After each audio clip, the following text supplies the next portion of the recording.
আর পরি জাদু করে সেই পচা বেগুনগুলো থেকে একা পাবো। জিয়া, তুমি আর তোমার মা অনেক ভালো, তাই তো একটি জাদু পরী এইখানে এই সোনার বেগুনগুলো করে দিয়েছে। ও মা, তুমি কি রান্না করছো? আমার যে খুব ক্ষুধা পেয়েছে, তুমি তাড়াতাড়ি রান্না করো মা, আমি খাবো। মারে, কি আর রান্না করব, এখনো যে বেতনটা পাইনি, হাতেও তেমন টাকা পয়সা নেই। আমি ভাত রান্না করছি, তুই একটা লঙ্কা দিয়ে খেয়ে নিস মা। মা, প্রতিদিন আমার কাঁচা মরিচ দিয়ে শুধু শুধু ভাত একদম খেতে ভালো লাগে না, আমি খাবো না এ ভাত। আমার বন্ধু তুলি, ও প্রতিদিন বেগুন ভাজা দিয়ে ভাত খায়। বেগুন ভাজা দিয়ে ভাত খেতে নাকি অনেক মজা মা, আমাকেও বেগুন ভাজা দাও। মা, আমার বেগুন ভাজা দিয়ে ভাত খেতে খুব ইচ্ছে করে। মারে, তুলিতে যে বেগুন গাছের বাগান রয়েছে, আমাদের কি আর তাই রয়েছে যে প্রতিদিন তোকে বেগুন দিয়ে ভাত দিব? মারে, তুই চিন্তা করিস না, আমি বেতন পেলে তোকে বেগুন ভাজা দিয়ে ভাত খাওয়াবো। এখনকার মতো তুই একটু খেয়ে নে মা। খাবো না আমি, তুমি সব সময় এমন বলো, সব সময় শুধু বলো এখন হাতে টাকা নেই, বেতন পেলে কিনে দিব, কিন্তু বেতন পাওয়ার পর আর দাও না। আমি আর বাড়িতেই থাকবো না, চলে যাচ্ছি আমি বাড়ি থেকে। আমি এই বাড়িতে থাকবো না, আর তোমাকে আমার কিছু কিনেও দিতে হবে না। মারে, যাস না, এক্ষুনি বললি তো তোর খুব ক্ষুধা পেয়েছে, যাস না রে মা, খেয়ে যা।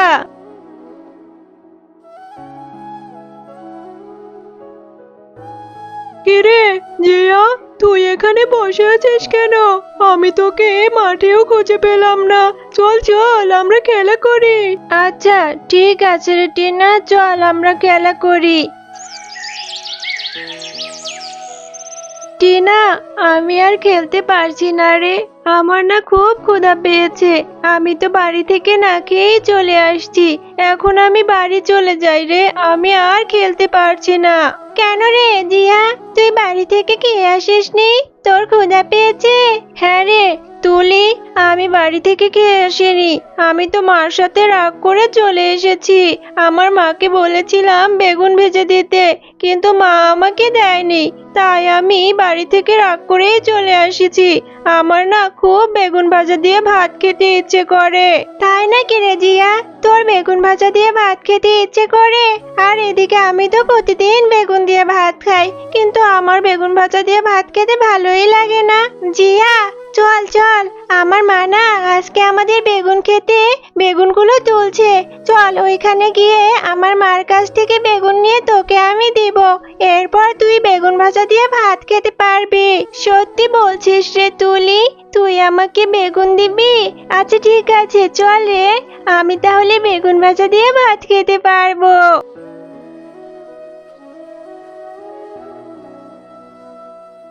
মা, আমার বন্ধু জিয়াকে নিয়ে এসেছি, আমাদের খেতে তো কত বেগুন হয়েছে, আমার বন্ধু জিয়াকে দুটো বেগুন দাও না মা, ওর যে বেগুন দিয়ে ভাত খেতে খুব ইচ্ছে করে, কিন্তু ওরা তো গরিব, ওর মার তো টাকা নেই, তাই খেতে পারে না। এই তুলি, তুই কি বলছিস? আজকাল বেগুনের যা দাম, আমি ওকে দুইটা বেগুন কেন দিব রে? দুইটা বেগুনের অনেক টাকা দাম, ওই বেগুন দুইটা যদি আমি বাজারে বিক্রি করি তাহলে তো আমার কিছু টাকা আসবে। আমি শুধু শুধু এই গরিবের বাচ্চাটাকে বেগুন কেন দিব? মা, তুমি এভাবে কেন বলছো? আমার বন্ধুরা তো গরিব, কিন্তু ওদেরও তো খেতে ইচ্ছে করে মা।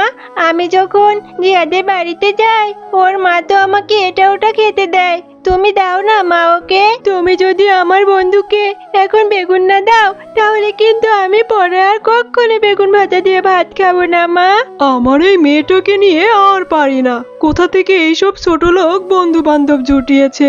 এই জিয়া শোন, ওইখানে ওই পচা দুটা বেগুন আছে, ওইখান থেকে কিছু ভালো অংশ পেলে খাস, যা ওই দুইটা বেগুন বাড়িতে নিয়ে যা, তোদের মতো গরিবদের এত ভালো বেগুন খেতে হবে কেন?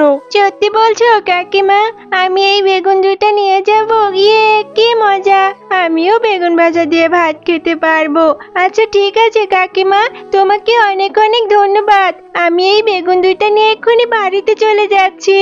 এরপর জিয়া সেই পচা বেগুন দুইটা নিয়ে বাড়িতে চলে যায়। কি রে জিয়া, তুই কোথায় গিয়েছিলি? সেই যে রাগ করে বাড়ি থেকে চলে গেলি, আর ফিরে এলি না। তোকে আমি কত কত জায়গায় খুঁজেছি রে মা। তুই কোথায় গিয়েছিলি? আর এতক্ষণ পরে কোথায় থেকেই বা আসলি? মা, দেখো, আমি তুলিদের বাড়ি থেকে এই বেগুন দুইটা নিয়ে এসেছি। একটু পচা, কিন্তু তুমি আমাকে খুঁজে খুঁজে ভালো অংশটুকু ভেজে দাও। আমি এখন এই বেগুন ভাজা দিয়ে ভাত খাবো। জিয়া, তোর কি মাথা খারাপ হয়েছে নাকি? এই বেগুনগুলো থেকে তো কোনো ভালো অংশই বের হবে না। এই বেগুনগুলো তো একবারে পচে গেছে। কি কি দুর্গন্ধ বের হচ্ছে! এগুলো তো খাওয়া যাবে না রে মা। এই পচা বেগুনগুলো খেলে তুই তো অসুস্থ হয়ে যাবি। এরপর ডক্টর এসে তোকে সুচ ফোটাবে। আচ্ছা ঠিক আছে মা, তাহলে এই বেগুনগুলো আমি খাবো না। আমার আবার ডাক্তারের সুচে অনেক ভয় করে। আমি এই বেগুনগুলো ফেলে দিচ্ছি মা। এরপর জিয়া সেই বেগুনগুলো তাদের পুকুরেই ফেলে দেয়। মারে, তুই এখনো মন খারাপ করে বসে আছিস? তুই চিন্তা করিস না, কাল যেভাবেই হোক আমি তোকে বেগুন কিনে এনে ভেজে দিব। এরপর তুই বেগুন ভাজা দিয়ে ভাত খাস রে মা। এখন আর মন খারাপ করিস না, চল ঘুমিয়ে পড়। আচ্ছা ঠিক আছে মা, আমাকে বেগুন ভাজা দিয়ে ভাত খাওয়াতে হবে না। আমি আর কখনো বেগুন ভাজা দিয়ে ভাত খেতে চাইবো না। তুমিও আর কষ্ট পেও না মা। রাতের বেলা সেই পুকুর পাড়ে একটা পরী চলে আসে। আহারে, এই ছোট্ট মেয়েটা আর তার মেয়ে কত অসহায়। মেয়েটা একটু বেগুন ভাজা দিয়ে ভাতও খেতে পারছে না। আমি বরং ওদের সাহায্য করি। আমি আমার মায়া শক্তি দিয়ে এই পুকুরে সোনার জাদুর বেগুন গাছ করে দেই। এরপর পরী জাদু করে সেই পচা বেগুনগুলো থেকে একটা সোনার জাদুর বেগুন গাছ করে দেয়।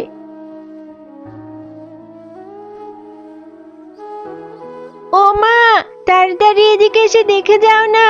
কালকে আমি যেই বেগুনগুলো ফেলে দিয়েছিলাম, সেই পচা বেগুন থেকে কত কত সোনার বেগুনের গাছ হয়েছে। এই বেগুনগুলো কোথা থেকে আসলো মা? তাড়াতাড়ি আসো, দেখে যাও। আরে আরে, তাই তো দেখছি। এই বেগুনগুলো একদম সোনালী রঙের, সোনার মতো চকচক করছে।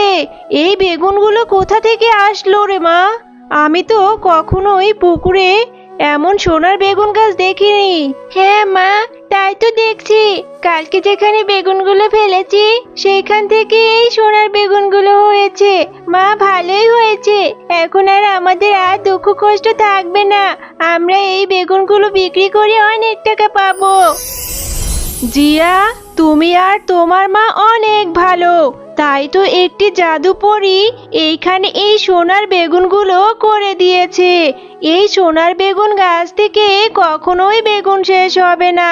তোমরা এইখান থেকে সোনার বেগুন বিক্রি করে তোমাদের জীবন ভালোভাবেই পার করতে পারবে। এখন থেকে তোমাদের আর দুঃখ কষ্ট থাকবে না। আর শোনো, এখন থেকে তোমরা তোমাদের বনের অসহায় পশুদের সাহায্য করবে। তোমরা কখনোই কোনো অহংকার করবে না। তাহলে এই গাছের বেগুন আর কখনোই শেষ হবে না। তুমি সত্যি বলছো সোনার বেগুন গাছ? তাহলে তো খুব ভালো হলো। এখন থেকে আমরা এই গাছের বেগুন বিক্রি করে আমাদের জীবন ভালোভাবেই পার করতে পারবো। আর আমাদের বনে যারা অসহায় পশু রয়েছে তাদেরও আমি সাহায্য করব। মা, দেখো, আমাদের সোনার বেগুন কি সুন্দর কথা বলছে। এখন থেকে তোমার আর কষ্ট করতে হবে না। তুমি আর কষ্ট করে অন্য পশুদের বাড়িতে কাজ করতে হবে না। এখন আমাদের আর কোনো অভাব থাকবে না মা। হ্যাঁ রে মা, তুই ঠিকই বলেছিস। এখন আমাদের আর দুঃখ কষ্ট থাকবে না। আমরা এখন সুখে শান্তিতে জীবন পার করতে পারবো। এতদিনে আল্লাহ তাআলা আমাদের উপর রহম করেছে রে মা। এরপর জিয়ার মা সেখান থেকে সোনার বেগুন নিয়ে বাজারে বিক্রি করে এবং তারা বনের মধ্যে অনেক বড় একটি বাড়ি করে ফেলে এবং যারা তাদের বনে অসহায় ছিল তাদেরকে তারা সাহায্য করে। এভাবে তারা সবাই সুখে শান্তিতে সেই বনে বাস করতে থাকে। তাদের আর কোনো দুঃখ থাকে না। তো বন্ধুরা, আজকের গল্পটি তোমাদের কাছে কেমন লাগলো? যদি ভালো লেগে থাকে আমাদের চ্যানেলটি সাবস্ক্রাইব করতে ভুলো না যেন। আর যদি এমন নিত্য নতুন ভিডিও দেখতে চাও তাহলে এক্ষুনি বেল আইকনটি অন করে দাও।